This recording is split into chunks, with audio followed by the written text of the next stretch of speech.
Bismillahirrahmanirrahim. Assalamualaikum warahmatullahi wabarakatuh. Waalaikumsalam warahmatullahi wabarakatuh. Nama saya Bahrun dari Cirebon, tapi kelahiran Indramayu. Mudah-mudahan semuanya kita ini dapat ridha Allah. Amin. Begini Bu ya, saya mau bertanya, yang setiap hari, setiap waktu kita ini berjanji kepada Allah. Bahkan Allah juga berfirman, yaitu inna sholati wa nusuki wa mahyaya wa mamati lillahi rabbil alamin. Yang saya tanyakan, mengapa pada umumnya kita sebagai umat Islam khususnya ini mengatakan sholat ini ibadah, padahal Allah sendiri mengatakan sholat ini terpisah daripada ibadah. Sholatku, kemudian wanusuki, ibadahku, artinya ini kan terpisah. Jadi mohon penjelasan ataupun penerangan dari Buya, apa yang ini ada apa dengan sholat seperti itu Buya. Jadi ada rahasia apa ini?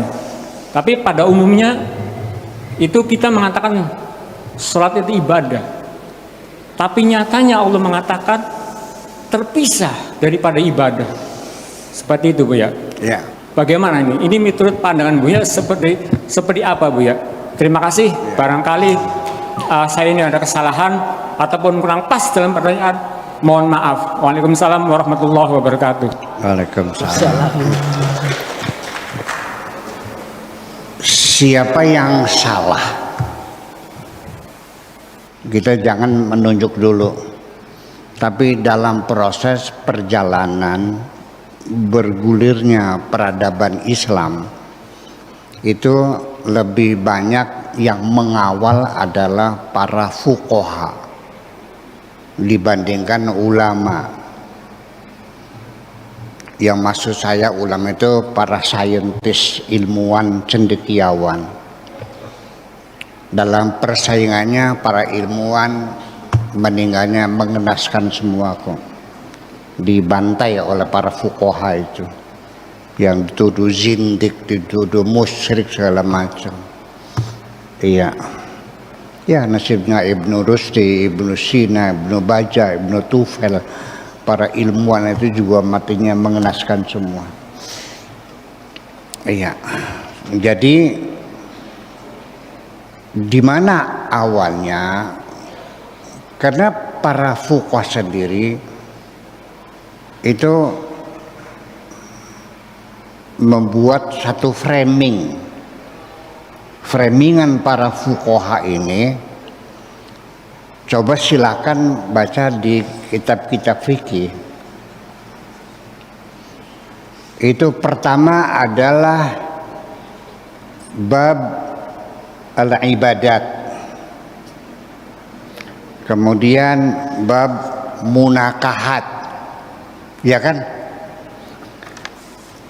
Kitabus saum, puasa, kitabus zakat, ya kan gitu, betul nggak?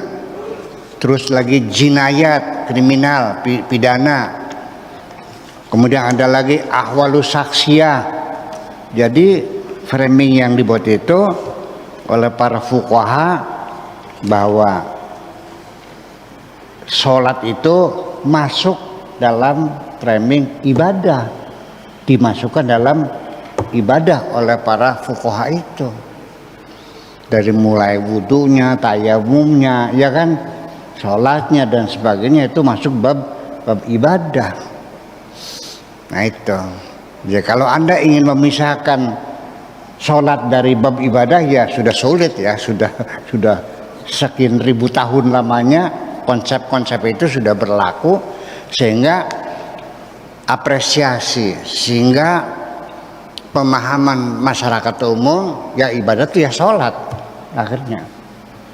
Sebenarnya ketika orang bertanya, Pak Kiai mohon doa Minta apa? Ya supaya warung saya laris, kanggo sangu ibadah, kanggo sangu buat bekal ibadah. Pasti yang dimaksudkan adalah sholat. Betul nggak? Ya iya. Padahal sholat maknanya adalah berdoa. Itu persoalannya. Nah, jadi artinya bahwa ya sekarang kita nggak usah merubah fikih lagi, nggak usah, susah untuk dirubahnya, nggak mungkin kita merubah fikih itu. Tapi yang penting kita berwacana sajalah bahwa ibadah-ibadah yang bersifat seremonial seperti sholat, berzikir, berpuasa, berkholwat, kan gitu. Itu adalah seremoni-seremoni, ritual-ritual. Itu adalah tempatnya berbeda dengan ibadah yang bersifat sosial. Ya, yang menghantarkan kita mendekatkan diri kepada Tuhan tuh mana yang lebih efektif? Apakah kita memperbanyak sholat, ataukah kita banyak menolong orang-orang yang susah di alam dunia ini? Cok, iya dong, iya dong, betul nggak? Nah, kenapa kamu memilih sholat untuk mendekatkan diri kepada Tuhan? Karena biayanya murah, nggak perlu duit.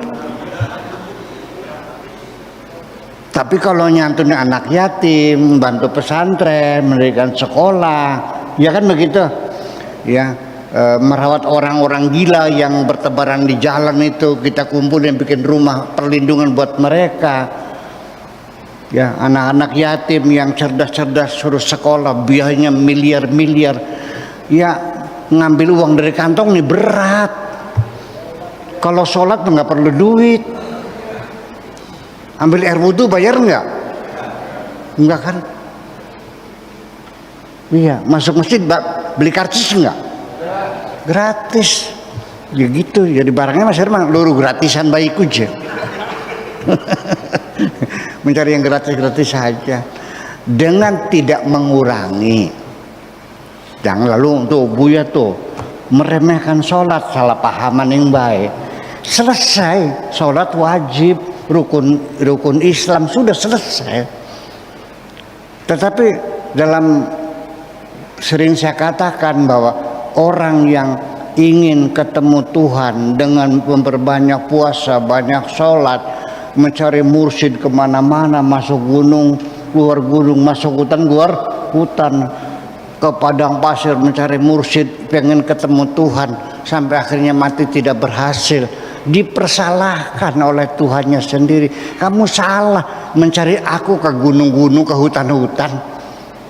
Dia nggak bakal ketemu. Coba kamu tengok tetangga kamu yang sakit, kau berikan obat kepada orang yang sakit, engkau sudah ketemu dengan aku kok.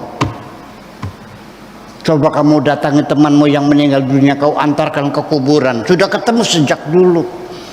Salah kamu mencari aku ke hutan-hutan. Itu artinya bahwa ibadah sosial itu jalan yang paling mulus untuk menghantarkan kita kepada Tuhan. Percaya nggak? Ada satu kedamaian dan kebahagiaan dalam dirimu ketika engkau berbuat baik kepada sesama. Yuk kita coba besok Anda kasih uang sama anak yatim. Nggak usah banyak deh, 10.000 aja. Nah sini 10.000. Kayak apa dia, sumringah, gembira, menari-nari. Tataplah wajah anak yatim yang sangat gembira mendapat uang 10.000 itu. Engkau akan merasakan betapa bahagia masuk juga dalam dirimu itu. Iya, kebahagiaan itu kalau dibagikan semakin besar. Betul nggak? Kalau kesusahan dibagikan semakin kecil. Iya, tapi juga semu juga sih. Nah, itulah masalahnya. Jadi akhirnya kita fikih tetap bahwa sholat termasuk bab ibadah. Fikih.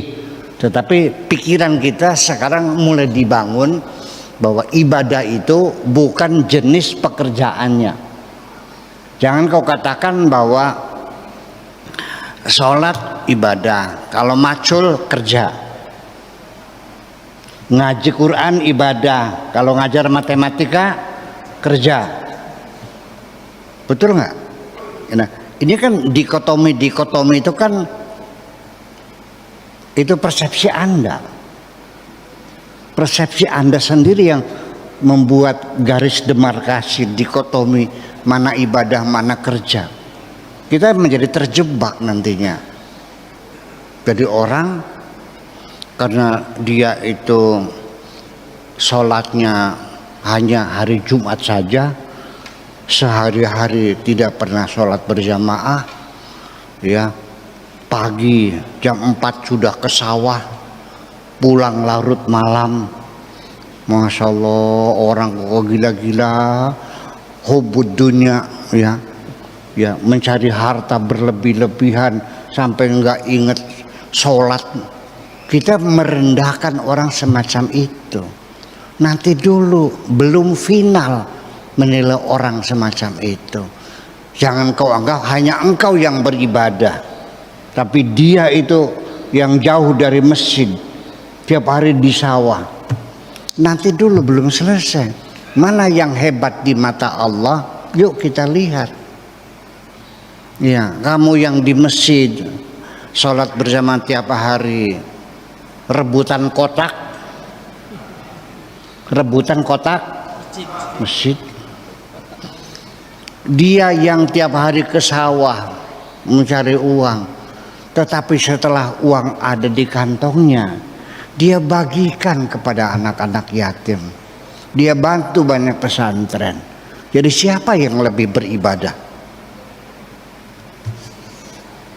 Iya. Jadi kalau orang lagi berusaha, semangat yang luar biasa, jangan dulu dituduh hubud dunia. Nanti setelah jadi uang dan uang ada di kantong, baru kita bisa menilai dia itu orang yang beribadah atau orang yang hubud dunia. Itu aja persoalannya kok. Setuju gak begitu? Ya udah. Tetapi jangan sampai salah pengertian bahwa Buya Syakur meremehkan sholat. Enggak, itu mah sudah selesai. Sholat mah sudah rukun Islam yang keberapa? Syahadat, sholat, zakat, puasa, haji. Rukun Islam yang kedua, hukumnya wajib. Sudah selesai, sepakat. Ya kan begitu. Nah, tetapi jangan kamu beranggapan dengan sholat Anda dijamin masuk. Allah tidak menjanjikan orang yang sholat masuk surga. Yang dijanjikan orang yang bertakwa. Betul nggak? Uiddatil jannatu lil muttaqin. Tapi orang yang rajin sholat dijanjikannya dapat neraka wel. Fawailul lil. Ya kenapa? Ya kenapa? Nun? Alladzina hum an sholatihim sahun. Setiap sholat sujud sahwi. Sujud sahwi itu apa? Iya, karena lalai. 3 rakaat atau 4 rakaat. Iya, berdiri lagi, duduk lagi, 3 atau 4. Jengal-jengal kayak senggot. Ya kan begitu. Sampai kadang-kadang kamu lupa, saya sudah baca Fatihah belum? Setiap sholatnya begitu, an sholatihim sahun. Itu persoalannya. Kemudian apa? Wa yamnaunal maun. Enggan, tidak mau menolong orang, medit. Sembahyang tapi kalau nyumbang orang yurauna, kepengen dilihat orang. Kalau sodako ngajak wartawan 40 dipoto cepet diekspos. Betul nggak? Nah itu persoalannya. Jadi artinya kita kembali lagi, kita tidak bisa merubah pola pikir fikih sudah begitu. Kita juga menegur di babus siam, ya di kitabnya babus siam ya, atau babus saum. Di fikihnya babus sama babus siam. Babus siam ya. Tapi kamu kalau niatnya gimana? Nawa itu sama. Iya. Kemudian juga fikih takjil, nggak ada dalam Al-Qurannya takjil itu. Ya adanya yang ada itu malah justru menunggu sampai malam sempurna. Wa atimu siyamakum ilal laili, sempurnakan malammu sampai sempurna. Jadi jangan matahari baru masuk separoh Allahu Akbar langsung makan, bukan begitu. Biarkan matahari tenggelam dulu, biarkan langit hitam dulu, jangan sampai masih berwarna merah. Setelah itu baru silakan. Nggak ada takjil tuh. Itu fikih ya sudah. Saya mau nyalain siapa? Orang udah pada mati aja. Diajak diskusi debat juga udah nggak bisa. Betul nggak? Ya sudah. Dan kita ini sepertinya ketika mengkritisi fuqaha itu tercela. Pinter sirat atau pinter Imam Syafi'i. Itu selalu ditanya begitu. Itu tercela kalau kita mengkritisi. Mengapa? Karena para imam juga sebetulnya dimaksumkan juga. Bukan Nabi saja yang maksum, para imam juga maksum. Masa ya Imam Syafi'i salah? Masa Imam Hambali salah? Masa Imam Maliki salah? Jadi mereka tidak boleh salah begitu. Persoalan. Sekalipun Anda mengatakan imam tidak maksum, ya, Anda mengatakan orang Syiah itu keliru ketika memaksumkan imamnya, tetapi ternyata kamu juga prakteknya memaksumkan juga kok. Jujur baik, ya boleh. Itu persoalannya. Ya, jadi itu persoalannya. Ya biarlah itu dalam pikiran kita bahwa sholat apakah bagian dari ibadah atau bukan. Yang penting begini saja kesimpulan saya, apapun yang kau lakukan, baik sholat, baik puasa, baik sodako, nyantuin anak yatim, jadi tentara, jadi pegawai negeri, jadi bupati, jadi gubernur, jadi anggota Dewan Perwakilan Rakyat, apapun yang kau lakukan di dunia, ketika yang jadi majikanmu, bosmu, ya adalah Allah. Semuanya untuk Allah, maka apapun yang kau lakukan semuanya adalah ibadah. Itu aja. Makasih, itu aja.